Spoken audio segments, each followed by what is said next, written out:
Bienvenidos a este primer episodio del Anecdotario de Misterios del Universo. Apaga las luces, enciende una vela, ponte tus audífonos y sube el volumen. Las historias de hoy te causarán pesadillas, o tal vez ni siquiera te dejen dormir. Comenzamos.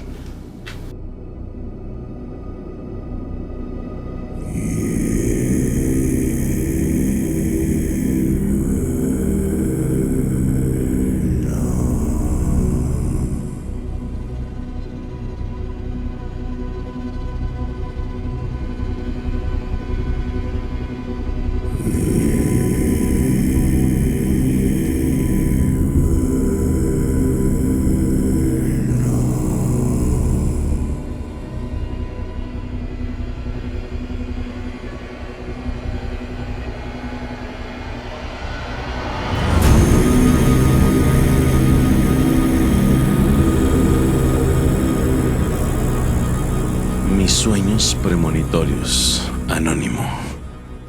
Desde que recuerdo, siempre tuve sueños significativos de diferentes formas, ya sea interpretativos, de forma figurada, o los peores, que pasaban tal cual los soñaba. Mi mamá interpreta los sueños, lee cartas y tiene muchas otras percepciones. Cuando me aterraba un sueño o simplemente quería saber su significado, se lo contaba al despertar, porque aún lo recordaba vívidamente.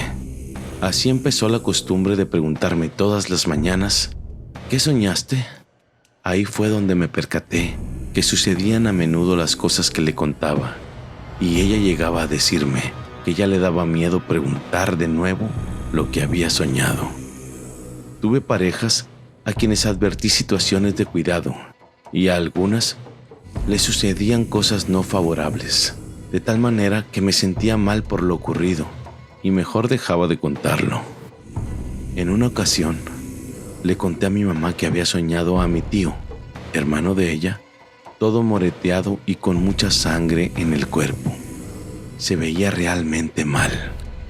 Mi mamá no supo interpretarlo y decidió llamarlo. Para su sorpresa, mi tío estaba en el hospital, pues se enfermó de púrpura y estaba en cama. Ella fue a verlo y le impactó verlo como se lo había descrito yo en mi sueño. Púrpura es una enfermedad que se manifiesta con hematomas, es decir, moretes, que aparecen por todo el cuerpo y sangrados de diferentes tipos. Al pasar los años, he aprendido a controlar mis sueños, de modo que ahora me confunden. No sé qué tan interpretativo pudiera ser, pues los modifico si algo va mal. Los niños en casa de mis abuelos. La historia comienza en casa de mis abuelos. Yo tenía 6 años. Cada fin de semana nos quedábamos a dormir ahí. Mis abuelos tenían su cuarto abajo y nosotros nos quedábamos en el piso de arriba. Arriba había 3 cuartos. Mi hermana y yo dormíamos en el cuarto de en medio y mis papás en el cuarto del fondo. Lo extraño siempre comenzaba a las 2 de la mañana. Se escuchaban ruidos de pisadas por todo el pasillo y voces de niños. Mi hermana estaba dormida. Yo veía por debajo de la puerta. Había gente a la distancia, caminando hacia la puerta de la terraza. De pronto, alguien se detuvo en la puerta. Empezaron a mover la perilla y yo brinqué del susto. Corrí hacia la cama y me cubrí con la cobija, y así estuve hasta quedarme dormida. Ya más tarde, en la mañana, le conté a mi abuelo lo que había pasado. Él me tomó de la mano y me llevó a su cuarto a interrogarme. Le dije cada detalle. Después, me dijo, si llegas a escuchar todo eso de nuevo, o que quieren abrir la puerta, no abras y guarda silencio. Lo poco que recuerdo que me contó es que antes de construir ahí, el terreno estaba lleno de túneles por una guerra que hubo y las familias se ocultaban ahí. Le sorprendió mucho que yo tuviera la facultad de ver estas cosas y me dijo que no tuviera miedo y nunca los viera a los ojos. Así pasaron los años. Cada fin de semana pasaba lo mismo. Cuando cumplí 13 años, los sonidos y las sombras se volvieron más intensos y duraban más tiempo. Ya no solo agitaban la perilla, también tocaban la puerta. Un día, logré escuchar niños corriendo, jugando y murmurando. Me acerqué a la puerta en silencio y se escuchó como si estuvieran arrastrando los pies. Me asomé debajo de la puerta. Iban caminando en fila. De pronto, un niño se detuvo y cuando estaba a punto de levantarme, me vio. Me levanté corriendo y fui a la cama y me arropé. Cuando ya no escuché nada, abrí la puerta para ir al baño. Al final del pasillo, había una puerta de vidrio que daba a la terraza y vi a una mujer en pijama y cabello largo reflejada en la puerta. Levantó su brazo, me apuntó y se empezó a acercar. Rápidamente me regresé al cuarto y puse seguro. Le conté nuevamente a mi abuelo y me dijo: «Se dieron cuenta que los puedes ver». Esa fue la última historia que viví con mi abuelo. Al tiempo, falleció.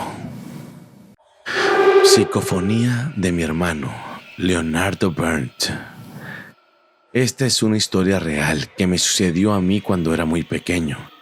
Creo que tenía 3 o 4 años, pero fue antes de ingresar al jardín de niños. Por lo cual, las pocas personas con quienes la he compartido no me creen demasiado, y no los culpo. Sinceramente, yo mismo estoy consciente de las muchas cosas que nos pasan cuando somos muy pequeños, que, para nuestro razonamiento, pueden parecer paranormales y no lo son. Sin embargo, te comparto la historia. Para darte contexto, en mi familia somos 5. Mis 2 padres, un hermano mayor, una hermana mayor y yo. Pero esto pudo ser diferente. Cuando yo tenía 1 año o 2, sabrás disculpar la falta de exactitud de la edad que tenía yo, pues era muy pequeño. Mi madre estuvo embarazada de un niño, mi hermano. Tuvo un embarazo prácticamente normal y saludable, pero por motivos que nunca entendí y detalles que mis padres nunca me dieron con mucha claridad, mi hermano no sobrevivió más que unos pocos minutos después del parto. Recuerdo haber hecho un viaje a nuestra ciudad natal para que mi madre diera a luz en aquel lugar, aprovechando que allá nuestra familia nos daría alojo y apoyo de alguna manera, que, por cierto, recuerdo que algo relacionado con ello les llevó a una pelea familiar. Pero eso es otra historia. Lo importante es que desde el inicio, las cosas estuvieron saliendo mal. Al no recibir hospedaje con mi abuela, una tía nos dio hospedaje en su casa. Nos quedamos mi hermano mayor y yo en casa de mi tía. Mis padres se fueron al hospital. Para entonces, nuestra hermana menor no había nacido. Recuerdo en mis pensamientos de niño sentirlo todo como muy surreal. De hecho, me es difícil recordar en qué momento mi mamá estuvo embarazada. No recuerdo haber pasado tiempo con ella, en su vientre grande por el embarazo, y eso hasta la fecha me confunde un poco. Se siente incluso como si fuera un recuerdo de algo que no sucedió. Y a la vez sí, no lo sé, es raro. Bueno, volviendo a la historia, pasaron varias horas. Yo podía ver en mi tía una cara de preocupación que yo no entendía. Horas más tarde, mis padres volvieron y yo pregunté por mi hermanito. Mi madre me dijo que mi hermanito no había podido nacer bien y que se había ido al cielo. Como lo comenté anteriormente, me es raro que no tengo un recuerdo de algún sentimiento de tragedia por aquel suceso. Tengo años suponiendo que mis padres simplemente fueron fuertes y evitaron que los viera sufrir por ello. Cuentan que yo estuve triste y lloré por ello. La verdad es que yo no lo recuerdo. Durante el resto de mi infancia, el recuerdo de mi hermano que se fue al cielo fue algo de lo que mi madre, con mucha constancia, conversaba conmigo, pero yo nunca lo relacioné con algo negativo. Es decir, sí, mi hermanito no estaba conmigo, pero digamos que no me marcó de forma trágica. Supongo mi madre lo supo manejar para mí, pero siempre fue como mi hermano Angelito que nos veía del cielo. No hubo ninguna especie de conexión especial de hermanos, no lo vi en sueños, no hubo nada extraño, paranormal ni espiritual con ello. De hecho, en casa no se daba mucha atención en esos temas. No sé si por la religiosidad de mi madre o si era tema tabú y yo no lo sabía. En casa, como era lo normal por allá del año 1989, solo teníamos una televisión. Recuerdo muy bien que era marca Hitachi a color, de antena de conejo, es decir, en forma de V. Y para cambiar de canal, tenía 2 columnas verticales con los canales preestablecidos, de los cuales en ese entonces no usábamos ni la mitad, pues eran los únicos disponibles. Algo que quizás muchos de tus oyentes no sepan, es que eso que nos pasaba antes en las televisiones, que de repente y sin mucha explicación se nos iba la señal, algo así como quedarse sin Wi-Fi, pero en los 80s. Y teníamos esa pantalla con estática con puntos blancos, negros y grises al azar, y una especie de ruido blanco de fondo. Por lo regular duraba segundos y luego la señal del canal en cuestión regresaba. Era algo muy común. Pero había otra variante de esa falla, en la que la imagen se tornaba en solo estática, pero el audio seguía funcionando, de tal forma que no veías la imagen de tu programa, pero sí su audio. Era algo que también era muy normal, y al menos en mi casa, nadie se preocupaba mucho por eso. Solo esperaban con paciencia unos segundos a que volviera la señal de forma correcta. Después de todo este contexto, viene lo que me sucedió. Aunque más correcto sería decir, nos sucedió como familia, ya que yo no estaba solo. Sin embargo, el resto de mi familia no lo recuerda. O lo niegan, o simplemente no lo vivieron igual que yo.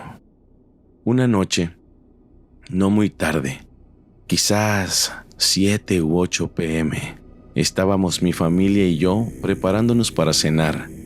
Mi madre estaba en la cocina, la cual tenía una línea de vista directa tanto al comedor como a la televisión.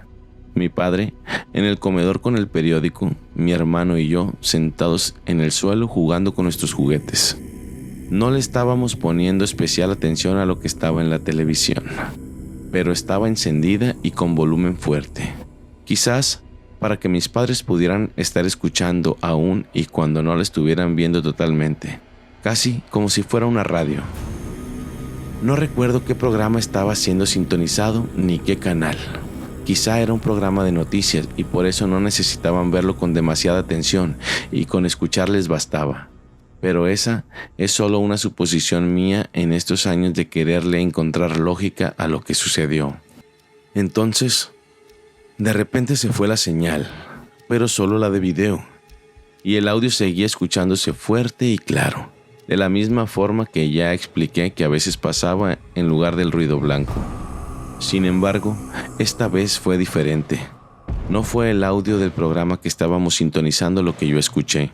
Además, el audio no salía de la bocina de la televisión.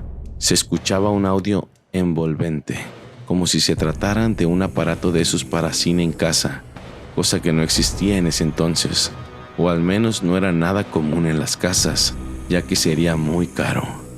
Eso a mí me llamó la atención, la sensación del cambio de la fuente de audio. Además, fue diferente. No era ruido blanco de la estática, no era el audio del programa, era la voz de un niño, uno pequeño, pero que hablaba con mucha claridad. De hecho, tenía un timbre de voz de bebé que recién aprendió a hablar, pero sus palabras eran claras como las de un adulto, como cuando le hacen doblaje de voz a los bebés en cine o televisión. Obviamente es un adulto haciendo voz de bebé. No es exacto, pero algo así. La voz era agradable, aunque el volumen casi incómodamente fuerte, aunque no llegaba a lastimar. Y recuerdo que la voz de ese niño dijo: «Mamá, ¿dónde estás? ¿Qué estás haciendo?». Observé a mis papás esperando una reacción, o que tuvieran la misma sorpresa que yo. Pero nada. Después de otras 2 o 3 palabras que fueron incomprensibles de esa misma voz de niño, las cosas volvieron a la normalidad. La aparente fuente de audio volvió a sentirse en la bocina de la tele y no en toda la casa. La televisión siguió con estática unos segundos más y luego la señal regresó y todo fue normal. Mi familia no dijo nada, no hubo sorpresa. No sé si ellos no escucharon lo que yo escuché, aunque claramente esa voz no me estaba buscando a mí, sino a su mamá.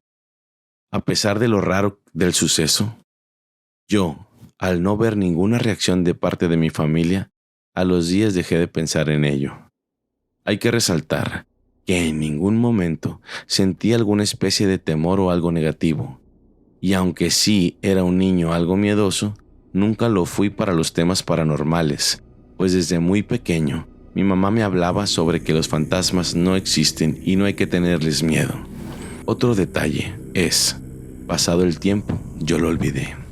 En toda mi niñez, no tuve el recuerdo de que esto había sucedido, pero durante mis años en la preparatoria, varias cosas me sucedieron y me acercaron al mundo paranormal, no por elección, ya que mantenía la postura escéptica que me fue inculcada, pero me pasaron otras tantas cosas que me hicieron abrirme a la posibilidad. Pues bien, una tarde, mientras en casa se hacía una limpieza de muchas cosas viejas que tenían décadas guardadas, me encontré con esa vieja televisión Hitachi de aquellos años. Estaba descompuesta, ya no sintonizaba los canales porque se dañaron los botones. Como en la preparatoria nos enseñaban electricidad y un poco de electrónica, pude hacerla funcionar con un poco de ayuda del que era mi profesor de electrónica. Por consejo de él cambié los botones que no servían por una perilla que había que girar con cuidado para ir sintonizando los canales, como si fuera una radio vieja. Fue cuando encendí la tele para probar si la había hecho funcionar, que vi la estática en la pantalla y escuché el ruido blanco. Algo en mi cabeza se activó. El recuerdo estaba ahí, el recuerdo de esa voz, y reviví el momento con mucha claridad, incluso la parte de escuchar la voz de forma envolvente. Ya no era la misma casa, pues nos habíamos mudado hace mucho, pero lo recordé todo y creo que entendí mejor lo que pasaba. Probablemente esa era la voz de mi hermano buscando a mi mamá, pero solo la escuché yo. Postdata: soy ingeniero en electrónica especializado en telecomunicaciones. Por lo tanto, acepto que esto que pasó pudo bien haber sido obra de alguna señal resonante que quizá de forma muy poco probable fue sintonizada por la televisión de mi casa y otras varias posibilidades. Sin embargo, hubo cosas que además yo sentí que no encuentro explicación. Por cierto, mientras escribía el borrador para enviarte esta historia, mi computadora sin causa aparente se apagó justo antes de terminar. Postdata 2. Varios años después nació mi hermana y mis papás le dieron el mismo nombre que el de mi hermano, pero en femenino. Y eso siempre me ha hecho sentir incómodo. La mujer pálida. Anónimo. Esta historia comienza cuando estaba cerca de terminar segundo de preparatoria. No recuerdo exactamente la fecha. Un día me tuve que ir caminando a la escuela, que por suerte me quedaba cerca. Caminaba tranquilamente, cuando a medio camino, de repente, sentí una pesadez en la mochila. Sentía como si me jalaran hacia atrás o alguna persona se pusiera encima de mí. Pero no había nadie, solo yo caminando por la banqueta. Seguí caminando hasta llegar a la escuela. En cuanto entré, sentí como me soltaron y me fui de golpe hacia adelante. Caminé hacia mi salón y me senté en mi lugar. Después me acosté en el suelo. Miraba hacia el techo y me desconecté por un momento. Mis compañeros me hablaban y yo no los escuchaba ni los veía. Solo estaba con la mirada perdida. Después me levanté y salí del salón. Me quedé en el pasillo. Mi aula estaba en el tercer piso. Vi hacia abajo y observé cómo el jardinero cortaba el césped con la podadora. En ese momento, apareció de pronto una mujer muy alta, con bata, cabello largo hasta la mitad de su cuerpo. Ella era pálida y gris. Me dije, esto no puede ser real. Cuando cruce el jardinero, ella va a desaparecer. Pero no fue así. La traspasó, volteó a verme enseguida y me dieron unas ganas intensas de llorar. Empecé a gritar y llorar al mismo tiempo. Me agarré fuerte de los barrotes del pasillo. 2 amigos del salón de enseguida corrieron para abrazarme y saber qué sucedía. Uno de ellos me contó que vio una figura reflejada en mis ojos, que ya estaban muy rojos. Rápidamente, llamaron a los psicólogos de mi escuela. Llegaron por mí al aula y me llevaron a su oficina. Los cubículos eran con cristales transparentes. Me comenzaron a hacer preguntas. Yo no respondía porque podía ver a la mujer en el reflejo. Ya no estaba llorando ni gritando. Simplemente yo tenía la mirada perdida y me puse muy fría. El maestro me cubrió con su chamarra, prendió la calefacción, pero yo seguía helada. La mujer seguía ahí parada viéndome. Un amigo de mi novio le avisó a él para que fuera enseguida. El maestro le pidió que me acompañara a casa mientras que investigaba qué era lo que estaba sucediendo. Él no entendía nada y quedó muy asustado. Le contaron a la directora lo que había sucedido conmigo y me vio tan mal que me dio permiso de faltar una semana a la escuela, en lo que resolvía mi estado emocional. Cuando les contaron a mis papás lo que había sucedido, mi padre pensó que me habían drogado y yo le aclaré que no. Le conté mi versión sobre lo ocurrido y se agarró a echarme agua bendita y me hizo rezar Padre Nuestro durante 9 días. A los 2 días de lo sucedido, fuimos a una iglesia cerca de mi casa. El padre, en cuanto me vio, me negó la entrada. Yo no podía entender cómo había llegado hasta ese punto. Me sentía débil y fría todavía.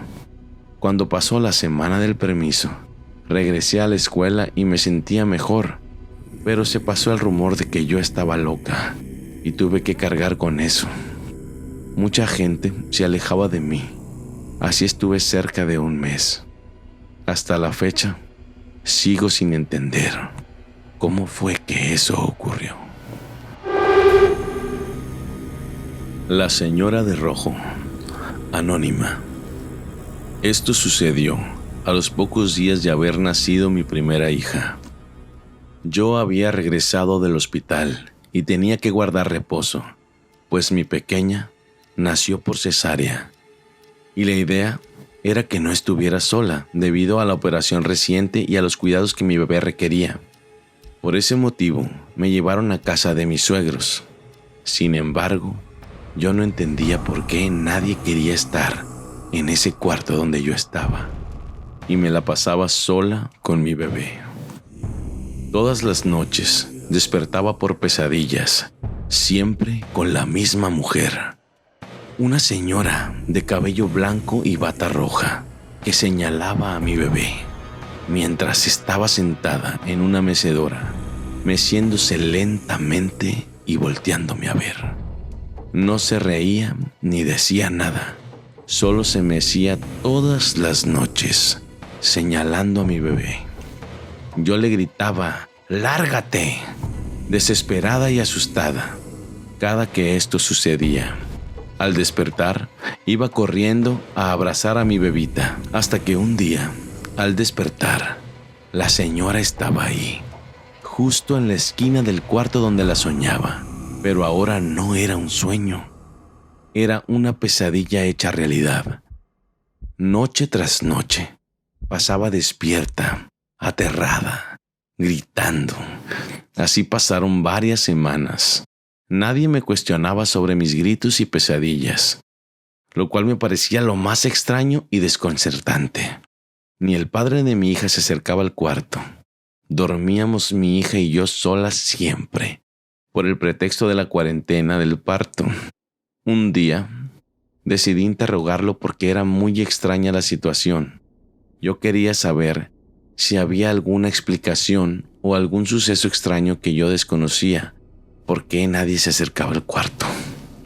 Entonces me contó que cuando su abuela paterna enfermó de cáncer, la llevaron a vivir con ellos, con la finalidad de cuidarla durante su enfermedad.